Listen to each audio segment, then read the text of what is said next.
ज्वालामुखी। एक परिचय। ज्वालामुखी एक ऐसा प्राकृतिक चमत्कार है जो हमें पृथ्वी की आंतरिक गतिविधियों की झलक दिखाता है। ये अद्भुत संरचनाएं जो कभी-कभी शांत और स्थिर दिखती हैं, अचानक ही विस्फोटक रूप धारण कर सकती हैं। पृथ्वी पर मौजूद ज्वालामुखी प्रकृति के सबसे शक्तिशाली और विनाशकारी बलों में से एक हैं। जब ये फटते हैं तो ये अपने साथ लावा, राख और गैसों का विशाल भंडार बाहर निकालते हैं जो आसपास के क्षेत्रों को तबाह कर सकते हैं। ये पृथ्वी की सतह पर वो दरारें होती हैं जहां से पिघला हुआ चट्टान, जिसे मैग्मा कहते हैं, राख और गैसें बाहर निकलती हैं। मैग्मा जो पृथ्वी के अंदर गहराई में बनता है, सतह पर आने के बाद लावा कहलाता है। ज्वालामुखी विस्फोट पृथ्वी के अंदर की गर्मी और ऊर्जा को बाहर निकालने का एक प्राकृतिक तरीका है। ये विस्फोट न केवल गर्मी और ऊर्जा को बाहर निकालते हैं, बल्कि नए भूभागों का निर्माण भी करते हैं। ये विस्फोट अक्सर बहुत ज्यादा तबाही मचा सकते हैं, जिससे जान माल का नुकसान होता है और आसपास के वातावरण पर भी बहुत बुरा असर पड़ता है। राख और गैसें वायुमंडल में फैलकर जलवायु को भी प्रभावित कर सकती हैं। ज्वालामुखी अक्सर उन जगहों पर पाए जाते हैं जहां टेक्टोनिक प्लेटें मिलती हैं, जैसे कि प्रशांत महासागर के चारों ओर स्थित रिंग ऑफ फायर। यह क्षेत्र दुनिया के सबसे सक्रिय ज्वालामुखीय क्षेत्रों में से एक है। भारत में भी ज्वालामुखी हैं, जिनमें अंडमान और निकोबार द्वीप समूह में स्थित बैरन द्वीप का ज्वालामुखी अभी भी सक्रिय है। यह ज्वालामुखी समय समय पर लावा और राख उगलता रहता है, जो वैज्ञानिकों के लिए अध्ययन का महत्वपूर्ण विषय है। ज्वालामुखी विस्फोटों को समझना और उनकी भविष्यवाणी करने के तरीके खोजना इंसानों और उनकी संपत्ति की सुरक्षा के लिए बहुत जरूरी है। वैज्ञानिक विभिन्न उपकरणों और तकनीकों का उपयोग करके ज्वालामुखीय गतिविधियों की निगरानी करते हैं, ताकि समय रहते चेतावनी दी जा सके और नुकसान को कम किया जा सके। इस प्रकार ज्वालामुखी न केवल विनाशकारी होते हैं, बल्कि वे हमें पृथ्वी की आंतरिक प्रक्रियाओं को समझने का एक अनूठा अवसर भी प्रदान करते हैं। ज्वालामुखी विस्फोट के पीछे असली वजह पृथ्वी की टेक्टोनिक प्लेटों की हलचल है। ये प्लेटें लगातार धीमी गति से हिलती रहती हैं, जिससे पृथ्वी की सतह पर कई प्रकार की भूगर्भीय घटनाएं होती हैं। पृथ्वी की ऊपरी परत, जिसे स्थल मंडल कहते हैं, कई बड़ी प्लेटों में बंटी हुई है जो हमेशा हिलती रहती हैं। ये प्लेटें एक दूसरे के साथ संपर्क में रहती हैं और उनके बीच की सीमाओं पर विभिन्न प्रकार की गतिविधियां होती हैं। ये प्लेटें एक दूसरे से टकराती हैं, एक दूसरे के नीचे घुसती हैं या एक दूसरे से दूर जाती हैं। जब ये प्लेटें टकराती हैं तो भूकंप और ज्वालामुखी विस्फोट जैसी घटनाएं होती हैं। जब दो प्लेटें टकराती हैं तो उनमें से एक प्लेट दूसरी प्लेट के नीचे चली जाती है। इसको सबडक्शन कहते हैं। सबडक्शन प्रक्रिया के दौरान प्लेटों के बीच घर्षण और दबाव के कारण चट्टानें पिघलने लगती हैं। सबडक्शन जोन में डूबने वाली प्लेट की चट्टानें पिघलकर मैग्मा बन जाती हैं। यह मैग्मा धीरे धीरे ऊपर की ओर बढ़ता है और जब यह सतह तक पहुंचता है तो ज्वालामुखी विस्फोट होता है। मैग्मा हल्का होने के कारण ऊपर उठता है और पृथ्वी की सतह पर ज्वालामुखी विस्फोट का कारण बनता है। यह विस्फोट न केवल विनाशकारी हो सकते हैं, बल्कि वे नए भूभाग भी बना सकते हैं। हॉटस्पॉट नामक कुछ जगहों पर भी ज्वालामुखी विस्फोट होते हैं, जहां पृथ्वी के अंदर से गर्म मैग्मा ऊपर आता है, भले ही वो प्लेट सीमाओं पर न हो। हॉटस्पॉट्स के कारण हवाई द्वीप जैसे स्थान बने हैं, जो पृथ्वी की भूगर्भीय गतिविधियों का एक और उदाहरण है। ज्वालामुखी विस्फोट कितना जोरदार होगा, ये मैग्मा के दबाव और उसमें मौजूद गैसों की मात्रा पर निर्भर करता है। मैग्मा में घुली हुई गैसें जैसे पानी, कार्बन डाइऑक्साइड और सल्फर डाइऑक्साइड दबाव में होती हैं। जब मैग्मा ऊपर आता है और सतह के पास पहुंचता है तो दबाव कम हो जाता है, जिससे गैसें बुलबुले की तरह निकलती हैं। अगर मैग्मा बहुत गाढ़ा है या गैसों को बाहर निकलने का रास्ता नहीं मिलता है तो दबाव बढ़ता रहता है। अंत में दबाव इतना ज्यादा हो जाता है कि वो आसपास की चट्टानों को तोड़ देता है, जिससे ज्वालामुखी विस्फोट होता है। वैज्ञानिक ज्वालामुखी विस्फोटों का अंदाजा लगाने के लिए कई तरीकों का इस्तेमाल करते हैं। ये तरीके अत्याधुनिक तकनीकों और उपकरणों पर आधारित होते हैं, जो हमें ज्वालामुखी की गतिविधियों के बारे में महत्वपूर्ण जानकारी प्रदान करते हैं। इन तरीकों में भूकंपों पर नजर रखना, जो ज्वालामुखी के नीचे होने वाली हलचल का संकेत हो सकते हैं, शामिल है।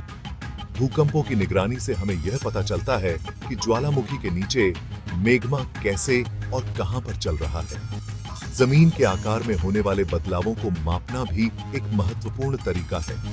वैज्ञानिक जीपीएस और सैटेलाइट इमेजरी का उपयोग करके ज्वालामुखी की सतह के आकार और ऊंचाई में होने वाले छोटे-छोटे बदलावों का पता लगाते हैं। ये बदलाव मैग्मा के जमा होने के कारण हो सकते हैं। गैस उत्सर्जन में बदलाव का पता लगाना भी एक महत्वपूर्ण संकेतक है। ज्वालामुखी से निकलने वाली गैसों की मात्रा और उनके प्रकार में होने वाले बदलावों का अध्ययन करके वैज्ञानिक यह समझ सकते हैं कि मैग्मा के अंदर क्या हो रहा है, और थर्मल इमेजिंग शामिल है। थर्मल इमेजिंग से ज्वालामुखी से निकलने वाली गर्मी की मात्रा में होने वाले बदलावों का पता चलता है, जो मैग्मा की गतिविधि का संकेत हो सकता है। यह तकनीक वैज्ञानिकों को ज्वालामुखी के अंदर की गर्मी के वितरण को समझने में मदद करती है। भूकंपों की निगरानी से ज्वालामुखी के नीचे होने वाले भूकंपों का पता चलता है, जो मैग्मा की हलचल का संकेत हो सकते हैं। यह जानकारी वैज्ञानिकों को ज्वालामुखी विस्फोट की संभावना का पूर्वानुमान लगाने में मदद करती है, जो मैग्मा की हलचल का संकेत हो सकते हैं। भू विरूपण माप से ज्वालामुखी की सतह के आकार और ऊंचाई में होने वाले छोटे-छोटे बदलावों का पता चलता है, जो मैग्मा के जमा होने के कारण हो सकते हैं। यह जानकारी वैज्ञानिकों को ज्वालामुखी की गतिविधियों का विस्तृत विश्लेषण करने में मदद करती है। ज्वालामुखी की सतह के आकार और ऊंचाई में होने वाले छोटे-छोटे बदलावों का पता चलता है, जो मैग्मा के जमा होने के कारण हो सकते हैं।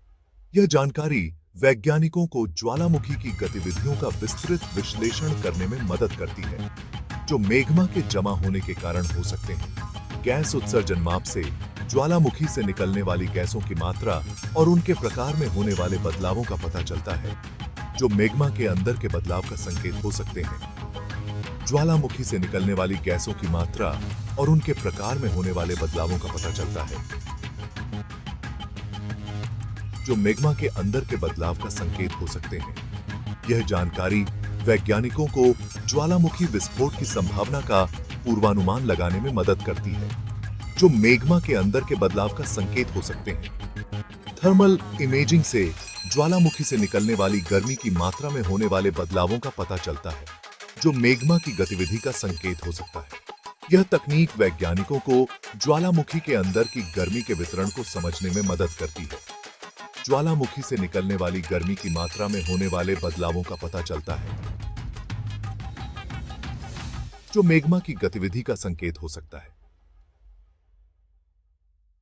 यह तकनीक वैज्ञानिकों को ज्वालामुखी के अंदर की गर्मी के वितरण को समझने में मदद करती है, जो मैग्मा की गतिविधि का संकेत हो सकता है। इन सभी तरीकों का उपयोग करके वैज्ञानिक ज्वालामुखी विस्फोट की संभावना का पूर्वानुमान लगाने की कोशिश करते हैं। यह जानकारी हमें समय रहते सतर्क होने और संभावित खतरों से बचने में मदद करती है।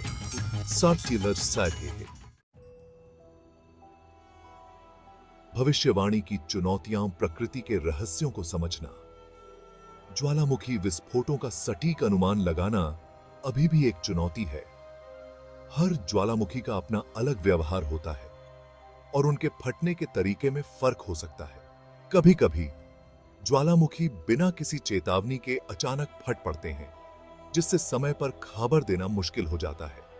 अनुमान की सटीकता में सुधार के लिए लगातार निगरानी, रिसर्च और बेहतर तकनीकों की जरूरत है। ज्वालामुखी विस्फोट के बाद बचाव और दोबारा निर्माण के काम बहुत जरूरी होते हैं। सबसे पहले प्रभावित इलाकों से लोगों को सुरक्षित बाहर निकालना सबसे जरूरी होता है। इसके बाद राख और लावा के बहाव को रोकने की जरूरत होती है, ताकि आगे नुकसान न हो। सेहत पर नजर रखना भी जरूरी है, क्योंकि ज्वालामुखी की राख से सांस लेने में तकलीफ हो सकती है। टूटे हुए बुनियादी ढांचे की मरम्मत और उसे फिर से बनाना लंबे समय तक ठीक होने के लिए जरूरी है। ज्वालामुखी के खतरों और सुरक्षा के बारे में लोगों को शिक्षित करना आपदा के असर को कम करने के लिए बहुत जरूरी है। लोगों को पता होना चाहिए कि ज्वालामुखी विस्फोट के दौरान क्या करना चाहिए, निकलने के रास्ते पता होने चाहिए और जरूरत का सामान तैयार रखना चाहिए। समय समय पर मॉक ड्रिल करके और आपातकालीन योजनाओं का अभ्यास करके लोग अपनी तैयारी को और बेहतर बना सकते हैं। ज्वालामुखी पृथ्वी की प्राकृतिक प्रक्रियाओं का एक अहम हिस्सा हैं और हमेशा हमारे ग्रह का हिस्सा रहेंगे। हालांकि हम ज्वालामुखी विस्फोटों को रोक नहीं सकते, लेकिन निगरानी, रिसर्च, तैयारी और प्रभावी प्रतिक्रिया से उनके असर को कम कर सकते हैं। यह याद रखना जरूरी है कि ज्वालामुखी विस्फोट के बाद भी जिंदगी चलती रहती है और सही योजना और डटकर मुकाबला करने से प्रभावित समुदाय फिर से खड़े हो सकते हैं। जो लोग ज्वालामुखी के बारे में और जानना चाहते हैं, उनके लिए कई जगहों पर जानकारी उपलब्ध है। भारतीय भूवैज्ञानिक सर्वेक्षण (जीएसआई) ज्वालामुखी और भूकंप से जुड़ी जानकारी देता है। ऑनलाइन एजुकेशनल वेबसाइट, किताबें और डॉक्यूमेंट्री के जरिए भी जानकारी हासिल की जा सकती है।